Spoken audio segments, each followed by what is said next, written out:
Oke, salam dan salam sejahtera. Dan ulasan saya adalah untuk menjawab sedikit kenyataan yang dikeluarkan oleh Ketua Pemuda Bersatu, yaitu Wan Ahmad Faizal, yang juga ahli Parlimen Machang, berkenaan dengan isu mahu PM dirujuk ke jawatan kuasa khas Parlimen kerana didakwa mengeluarkan kenyataan mengelirukan.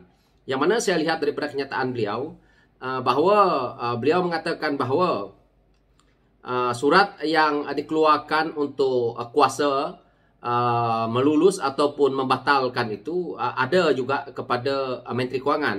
Dan di sini kenyataan beliau mengatakan bahawa surat permohonan tersebut dihantar ke pejabat Speaker Dewan Rakyat semalam. Beliau iaitu Anwar Ibrahim jawab tempoh hari Dewan Rakyat yang beliau itu kuasa mutlak. Istilah mutlak yang digunakan dalam mindset ada bukti bahawa kuasa memberi pengampunan cukai adalah mutlak milik Ketua Pengarah Lembaga Hasil Dalam Negeri.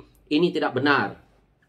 Dan saya dah jelaskan dalam surat ini bahawa ia kuasa ada pada Menteri Kewangan, dan ini yang kami ingin tambun, iaitu Anwar jawab agar betulkan di Dewan Rakyat bahawa dia telah mengelirukan Dewan berprasangka buruk ke atas Tan Sri Muhyiddin Yassin.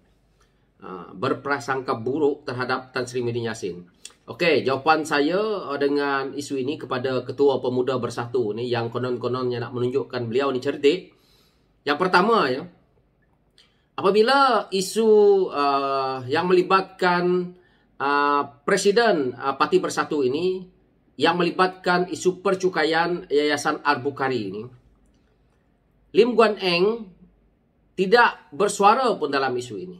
Tiba-tiba Tan Sri Muhyiddin Yassin membuat kenyataan media dan akhirnya dia petik nama Lim Guan Eng, yang mana mengatakan bahawa yang melakukan perkara ini iaitu membatalkan pengecualian cukai kepada Yayasan Al-Bukhari ini adalah Lim Guan Eng, yang waktu PH pemerintah Menteri Kewangan. Tetapi perkara ini telah pun disangkal oleh Lim Guan Eng, dan akhirnya Lim Guan Eng telah pun memohon Tan Sri Muhyiddin Yassin meminta maaf saja. Sehingga hari ini Tan Sri Muhyiddin Yassin tak buat, dan akhirnya saya lihat Lim Guan Eng telah pun membuat laporan polis serta akan menyaman Tan Sri Muhyiddin Yassin berkenaan dengan isu ini. So, kita lihat hari ini Ketua Pemuda Bersatu ni yang konon-kononnya nak menunjukkan bijak pandai dia ni, cuba untuk meminta Datuk Seri Anwar Ibrahim meminta maaf kerana bersangka buruk kepada Tan Sri Muhyiddin Yassin. Sekarang ni Tan Sri Muhyiddin Yassin belum meminta maaf kepada Lim Guan Eng. Awal-awal yang menceritakan isu Yayasan Al-Bukhari ini adalah Tan Sri Muhyiddin Yassin. Jadi dia petik sana petik sini, disangkut ke orang sana orang sini, lepas tu kau minta Anwar minta maaf. Isunya kuasa mutlak atau tidak ini nak ada dekat Perdana Menteri ke, nak ada dekat Menteri Kewangan ke, nak berada dekat LHSDN itu sendiri ke? Jawapan saya mudah. Siapa yang luluskan? Kalau bukan Lim Guan Eng yang membatalkan, maka kenapa kamu petik nama dia? Jika pun boleh Lim Guan Eng sebagai Menteri Kewangan waktu itu membatalkan pengecualian cukai, tetapi bukan ditandatangan ataupun dibuat oleh Lim Guan Eng, maka tidaklah. Isunya bukan punca kuasanya. Puncanya siapa yang meluluskan ataupun membatalkan.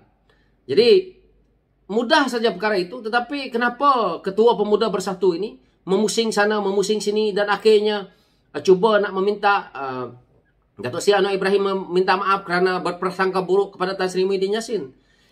Kalau berprasangka buruk dengan Tan Sri Muhyiddin Yassin, yang dikatakan begini, maka Tan Sri Muhyiddin Yassin jawab di mahkamah dan harus menang kes ini. Hari ini, kenapa Wan Ahmad Faizal sebagai Ketua Pemuda Bersatu beria-ia menegakkan bedang basah? Jika kamu rasa Tan Sri Muhyiddin Yassin tak bersalah, kita tunggulah. Kalau masuk dalam penjara, kita tahulah macam mana nanti Parti Bersatu itu. Maka sepatutnya dia tidak perlu nak mengatakan Datuk Seri Anwar Ibrahim seperti ini, seperti itu. Kerana yang memulakan kerja ini adalah Tan Sri Muhyiddin Yassin. Cuba memetik nama Lim Guan Eng memain untuk pergi kepada sentimen perkauman. Maka DAP kan, Lim Guan Eng tu. Maka itu yang dicuba putarkan. Tapi Lim Guan Eng mengatakan beliau tidak terlibat, tidak nampak berkenaan dengan isu membatalkan pengecualian cukai Yayasan Al-Bukhari ini. Maka kita tahu kenapa Tan Sri Muhyiddin Yassin begitu takut. Karenanya duit itu dah masuk dalam akaun Parti Bersatu. Jawablah.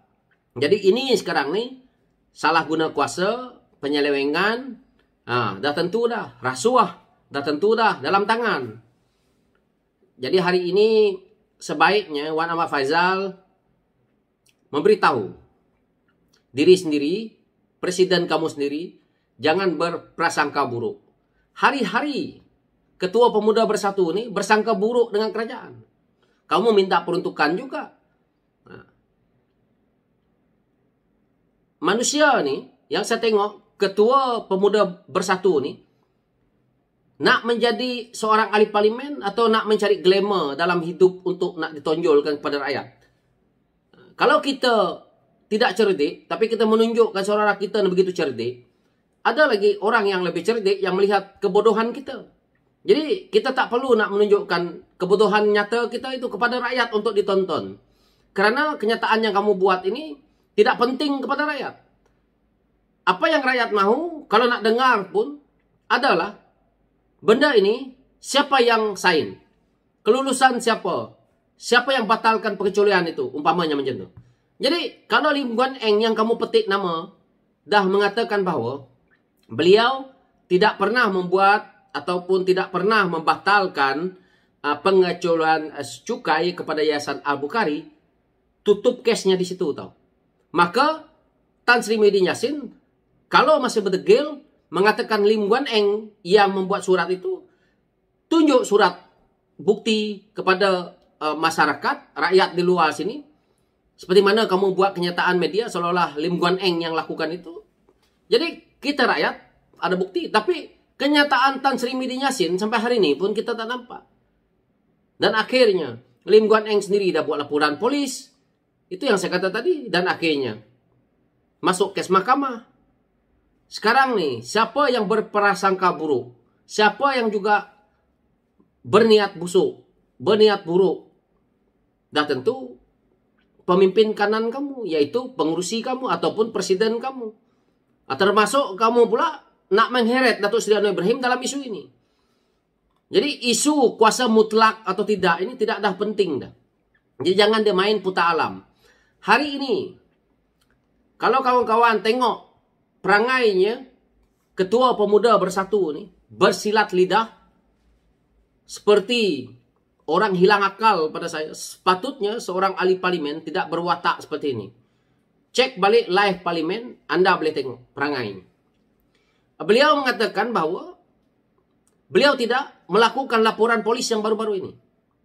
Tetapi ahli bersatu kata dia. Tetapi yang buat sidang media dia. Ada pusing dalam parlimen tu. Benda-benda yang memputar belitkan kerja dia. Ahli parlimen bukan kerjanya mutar belit. Tunjukkan fakta yang betul. Kalau ia pun cerita lebih awal. Ini sewaktu dia buat live apabila keluar daripada balai polis. Yang mana anggota dia konon-konon yang buat laporan polis. Tak kisahlah siapa pun. Tetapi yang membuat sidang media waktu itu adalah beliau. Yang jadi jagonya. Kenapa kamu suruh orang lain buat laporan polis, lepas itu kamu buat sidang media? Lepas itu dalam parlimen, apabila manalah orang tahu bukan orang follow, kamu pergi buat laporan polis. Jadi, kamu putar belit kan dalam parlimen, untuk konon-kononnya kamu tidak terlibat, tetapi anggota kamu, tetapi kamu yang buat sidang media. Inilah sikap kalau pemimpin negara kita ini dibarisi oleh anak muda yang lidah bercabang, yang hati dia bermain dengan perkara-perkara yang memutalkan alam ni, maka negara kita ni akan hancur dengan orang-orang seperti ini. Kerana tidak ada kejujuran dan ketelusan dia. Saya buat teguran ini kepada orang seperti ini, supaya dia insaf. Tapi saya tengok orang seperti ini, lebih kepada menunjukkan kekuasaan dia. Kita boleh tengok perangai dia. Kalau buat sidang media ke, kalau dia ada di sebelah presiden dia dalam sidang media, kita tengok perangai dia. Betapa angkuhnya orang ini. Seolah-olah beliau saja yang hebat dalam dunia ni. Kita boleh kenal dengan corak badan dia, dengan cara bercakap dia. Jadi pemimpin bukan begitu. Jangan kita rasa bahwa kali ini kita dah menang. Ada masa lagi, rakyat boleh tolak dalam 5 tahun. Dalam 5 tahun kalau kita tumbang, macam-macam hal pula yang berlaku. Jadi sebagai wakil rakyat, sebagai pemimpin, kita jangan asyik tengok ke langit. Sesekali tengok ke bawah. Dari mana asal usul kita. Tapi saya tengok sikapnya. So itu pencerahan saya yang lalu ke belakang ni. So saya harap kawan-kawan boleh faham. Kadang-kadang ada maksud tersirat, ada yang juga kadang-kadang sini. Saya harap ada pengertian, ada pemahaman di situ. So itu pencerahan saya. Sekian, terima kasih.